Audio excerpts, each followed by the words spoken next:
Guy from Section 7, Episode 2. Final, Reborn.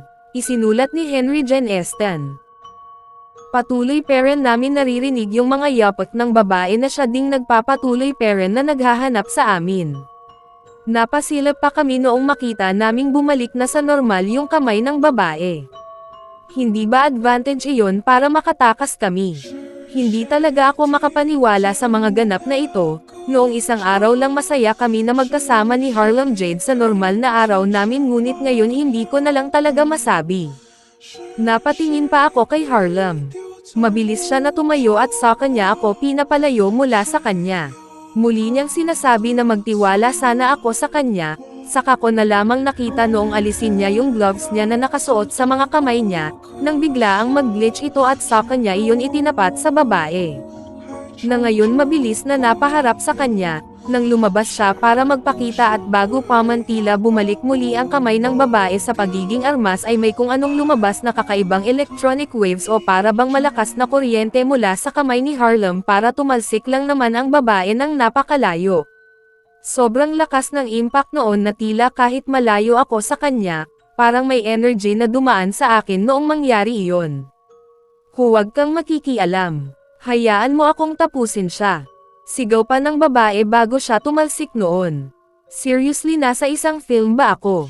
Shooting ba ito? O baka naman pinagtitripan ako dito? Pero wala namang camera para masaksihan ko ang mga ganitong bagay. Hindi pwede maging totoo ito. Napalingon-lingon ako, baka prank lang ito. But it wasn't.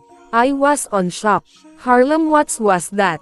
Tanong ko sa kanya noong manlaki ang mga mata ko na tumingin sa kanya, at doon sa nagliliwanag niyang mga kamay hanggang ngayon.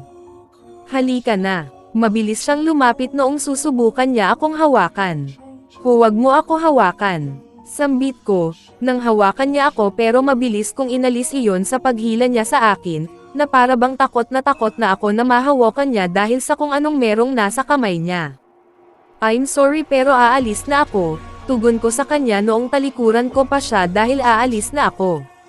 Ngunit nagulat na lang ako, nang habulin niya ako at muling hawakan sa kamay na pilit ko naman inaalis iyon. At sa tuwing hahawakan niya ako ay nagugulat talaga ako. Kaya nagdesisyon siyang tumigil na gawin iyon, nang makaramdam siya na natatakot ako pero sinundan niya ako trying to defend himself and explain. Hindi ka na pwede umalis dahil damay ka na. Dahil once na may alam ka na hindi ka na mabubuhay. Kinilabutan ako. Napatigil ako sa narinig ko at saka humarap sa kanya. Ano ang ibig mo sabihin, Harlem? Ano bang kalokohan ito? Habol ang aking hininga sa shock na nakita ko kanina at narinig, nang isig ako iyon ng tanong. Bumantong hininga siya at muli niyang tinanggal yung glove sa kamay niya at ipinakita sa akin muli ang nangyayari sa kamay niya. Nang ilabas niya lamang iyon, ay pumutok na yung mga bombilya sa poste na nasa malapit lang sa amin. Ang mga ilaw din nung iba ay napandi at namatay, saka nag-glitch yung kamay niya.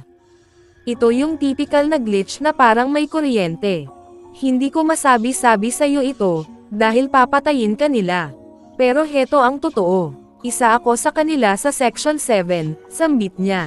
Sino-sino ba sila? Tanong ko. Dumuko si Harlem. Tinatawag kaming gifted student from class 7, we perform ang supernatural things, tugon naman niya. Sarcastic akong natawa sa sinabi niya. Ano ba ito? Nasa Harry Potter ba tayo? Pagbibiro ko sa kanya pero seryoso siya. Seryoso yung mga tingin niya sa akin saka din ako natigilan.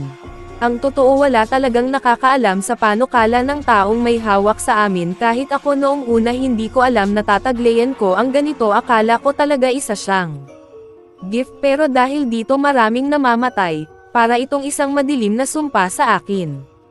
Marami sa amin ang nabaliw, hindi matanggap, at naging sakam sa gift nila at ginamit iyon sa pagpatay at pagpapakamatay. Tama ka ng duda, ang class 7 ay isang devil's classroom. Dahil once you enter there's no turning back unless mamatay ka o patayin ka sa nakakaawang situation. Natatakot na ako sa mga sinasabi niya, nagtataasan na yung balahibo ko sa balat. Ito ang gift ko, isang glitch wave na pwede umayos, some ira, at makapatay. Ito sana ang gusto ko nang aminin sa iyo ngunit nalaman ito ng mga kaklase kong sakam at hawak ng mas mataas sa amin, kaya gusto kanila mamatay. Mamatay. Hindi pa rin ako makapaniwala sa mga naririnig ko, wala ako sa harap ng lola ko para makarinig ng kalokohan na kwento. Yung tipong kwentuhan time na ba?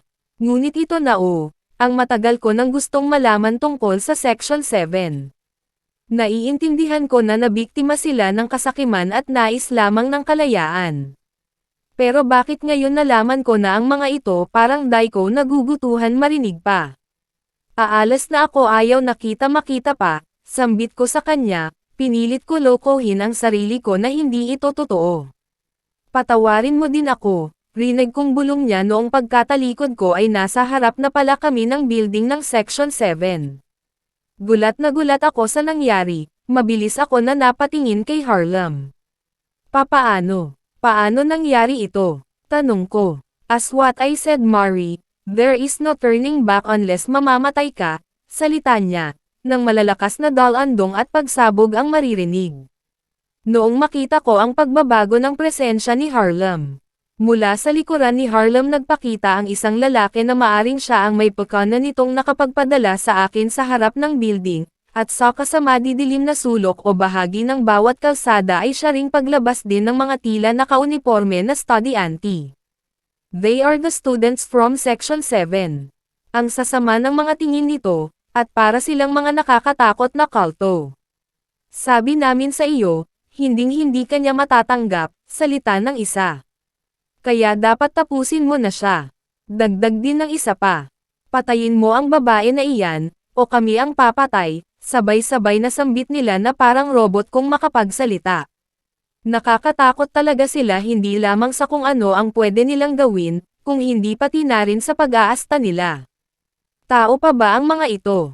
Para silang walang emosyon. Nakatingin ako sa kanila ngayon at nanlilisik pa ang mga mata nila. Ganito ba kapag sakam ka sa kapangyarihan? Handa kang madungisan ang pagkatao mo. Para silang mga halimaw at walang puso para gawin na lang basta iyon. Patayin. Hindi ako makakatakbo dahil hinaranggan nila ako at marahil dahil sa panginginig ko sa takot ay parang pananghinaan ako. Tumingin naman ako kay Harlem ngayon na para bang nagiging kaysa nila. Pati ba naman ikaw, Harlem? Tanong ko. Unti-unti siyang lumapit noong makita kong tinatanggal niya yung gloves niya at pakiworry ko ay tatapusin na niya ang buhay ko. Samantala, hanggang dito na lang ba ako? Nanginginig ang buo kong katawan. May tiwala ka pa rin ba sa akin, Mari? Tanong niya noong lumapit siya sa akin at ibulong iyon. Naramdaman ko pa yung init ng hininga niya mula sa tainga ko. Umiiyak na ako noon, hindi ko na napigilan na maging emosyonal sa pagpapanik na maaring ang taong may puwang pa sa puso ko ang papatay sa akin. Marinig ko lang mula sa iyo yun please, bulong niya muli. Don't hesitate, just kill her. Sambit ng mga estudyante. Hindi ko alam kung anong ibig ni Harlem sabihin, nang ipagtapat ko ang nararamdaman ko sa mali na panahon at pagkakataon noong sambitin kong gusto ko siya, kaya ako magtitiwala sa kanya hanggang sa magulat na lamang ako noong yakapin niya ako. At hahakbang na sana yung mga student dahil sa pagkakita nilang pagyakap sa akin ni Harlem. Nang mabilis naman siyang humarap sa mga ito tapos tinutok niya ang mga kamay niya at pinrotektahan ako mula sa likod niya. Mahina ka talaga. Alam mong ikakapahamak natin ang ginagawa mo. Sambit nila. Lumayo kayo, hinding-hindi ako magiging katulad nyo. Sambit naman ni Harlem. Harlem. Sigaw ng mga ito. Alam nyong higit sa ating lahat, special ang gift ko, tugon pa ni Harlem. Hindi makahakbang ang mga ito dahil sa ginawa niya, noong sabihin ni Harlem at ibulong sa akin na tatakbo kami. Kaya naman mabilis niyang itinapat ang mga kamay sa mga ito, nang maglabas iyon mula katulad ng nakita ko kanina na glitch electric. At saka malakas na nagsitalsikan ang mga ito. Nagalusan sila ngunit mabilis din na bumabangon. Kaya naman tumakbo na kami ni Harlem papasok sa building. Sabi ko na nga ba hindi masama si Harlem. Dahil bakit ako magkakagusto sa kanya kung hindi ko iyon naramdaman. Mabuting tao siya at kahit anong mangyari talagang alam ko na pipiliin niya ang tama. Nagtanong pa ako sa kanya kung saan kami pupunta. Sinagot naman niya ako na may kailangan daw kami gawin para matigil na ito. Hindi ko siya maintindihan pero papasok kami sa class section 7.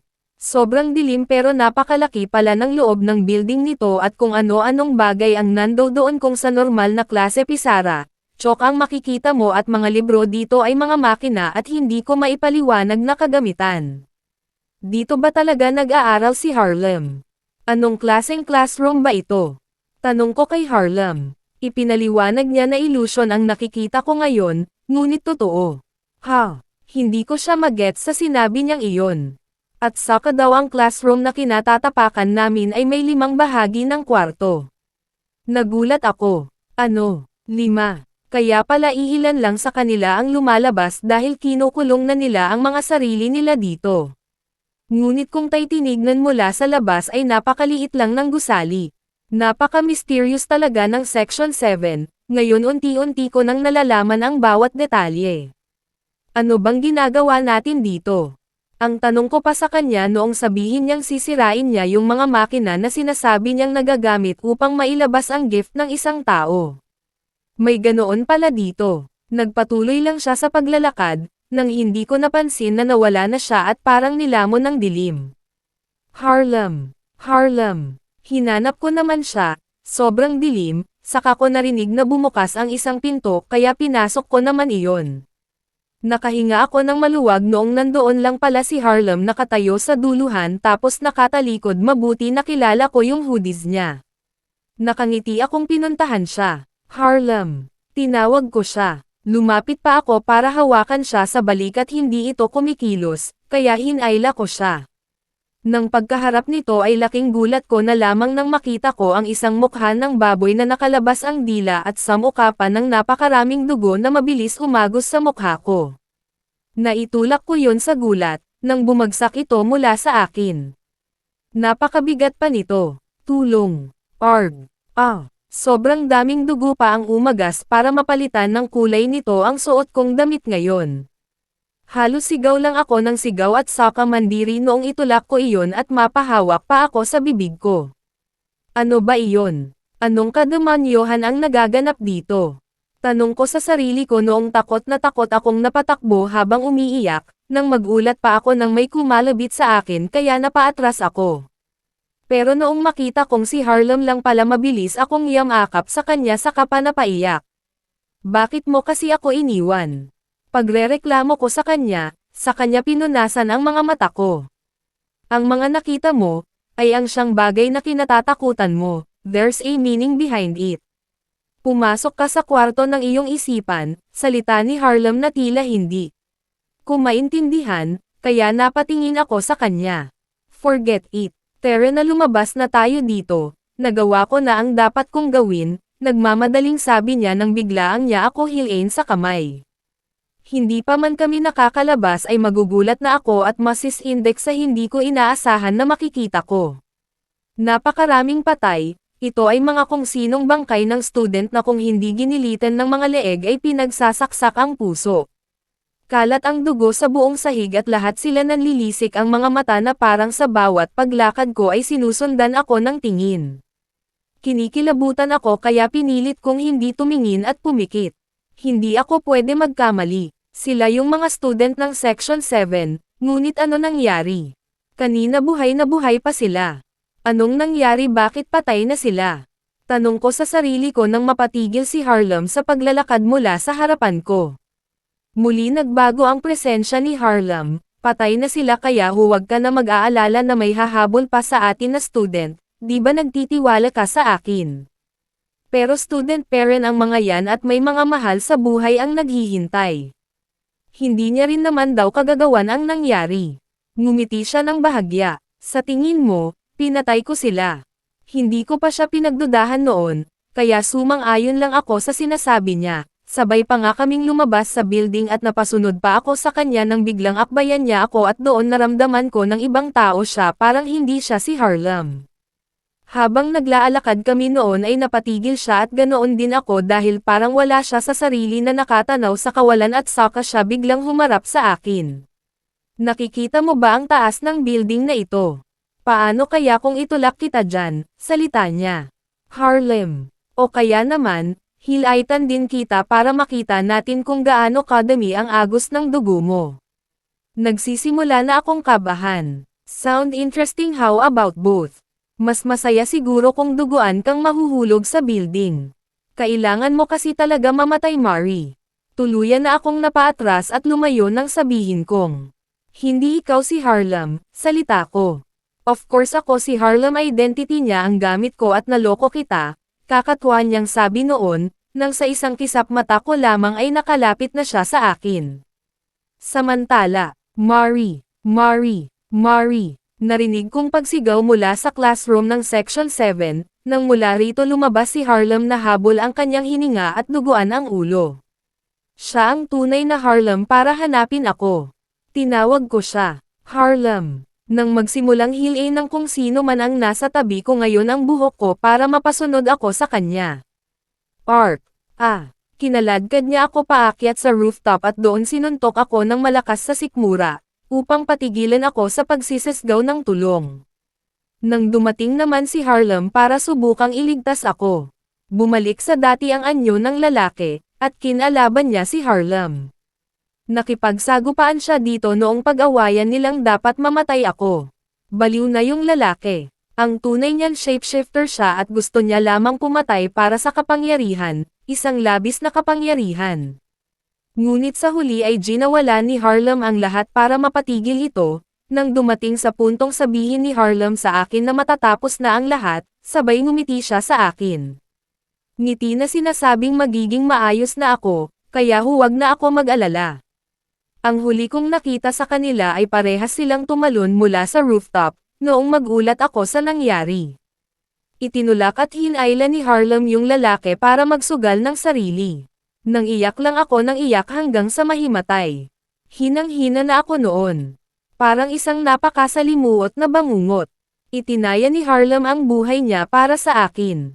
Ngunit ang mahalaga gaya ng sabi niya habang may iwan na matatamis ng ngiti ay tapos na. Subalit nakakasiguro ba kami na ito'y tapos na? Tapos na ba? Talaga. Something strange seems to be happening. Suddenly the time ran fast backwards. Samantala, nang gumising ako sa isang classroom na sobrang ingay. Teka, nakatulog ka ba, Mari? Tanong ng isang babae sa akin.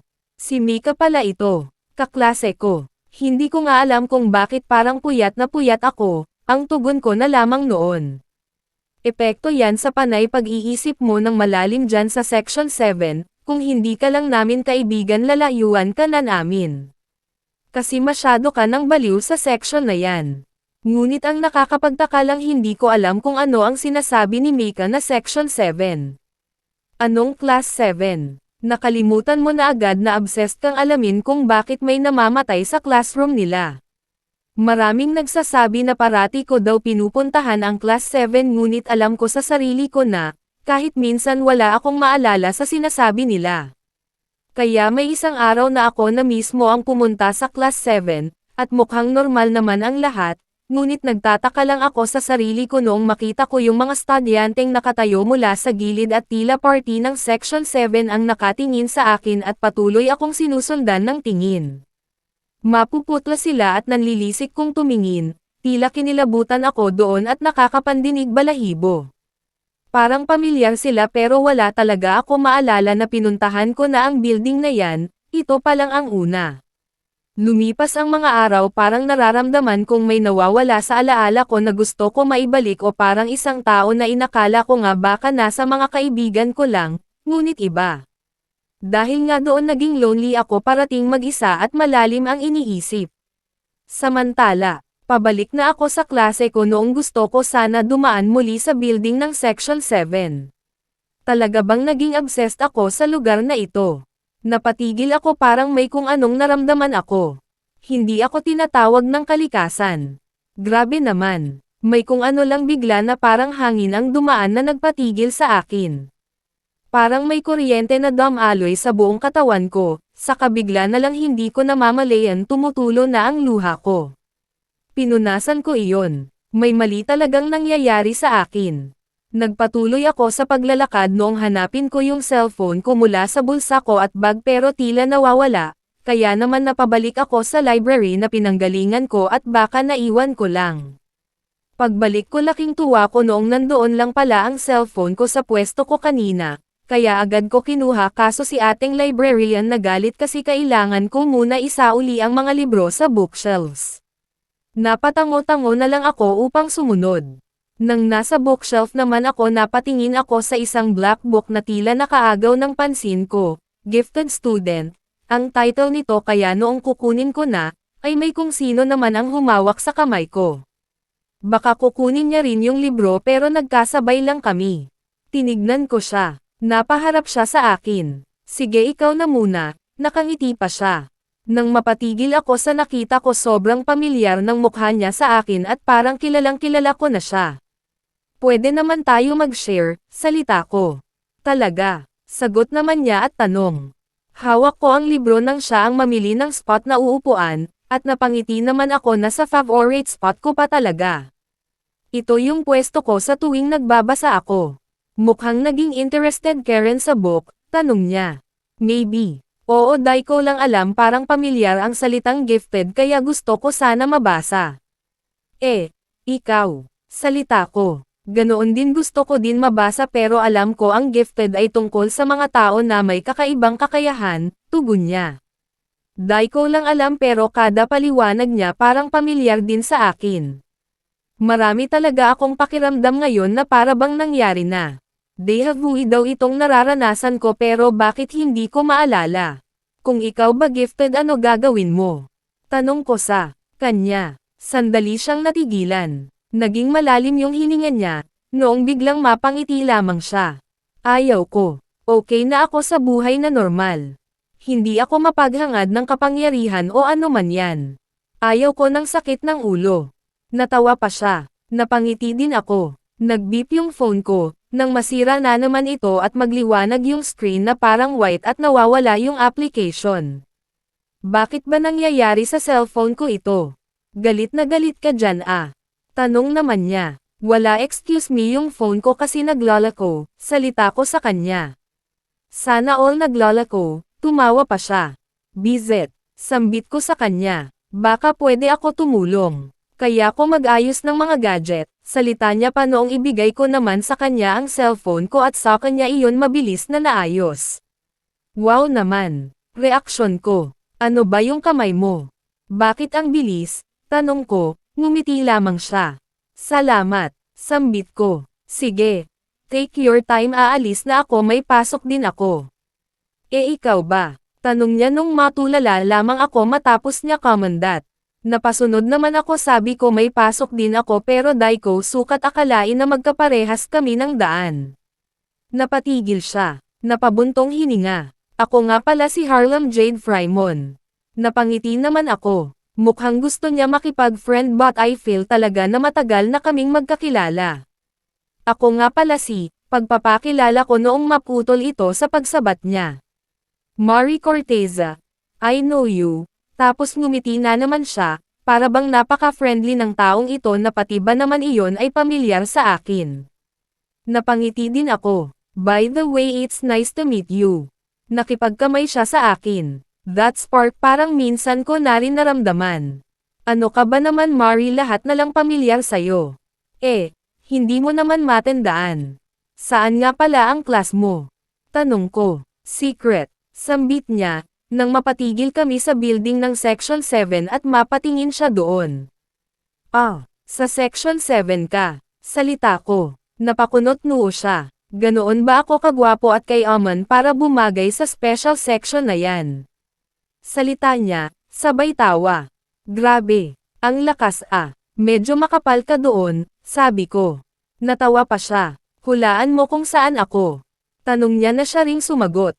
Sa Class A2. Napakunot noo naman ako. So, tanggap magkaklase tayo kaya pwede ba kita maging friends mula ngayon? Salita niya. Friends? I don't think so. Kiba't balikat ako.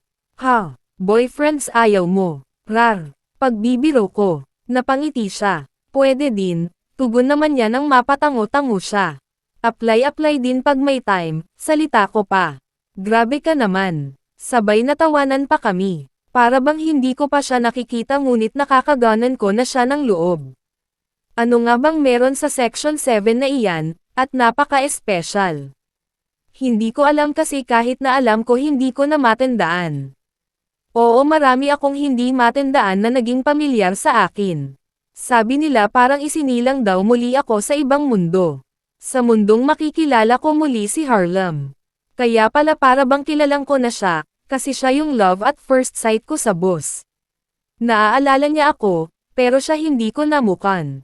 Kung ikaw ang tatanungin na naisin mo bang maging gifted, gugustuhin mo ba magkaroon ng kapangyarihan?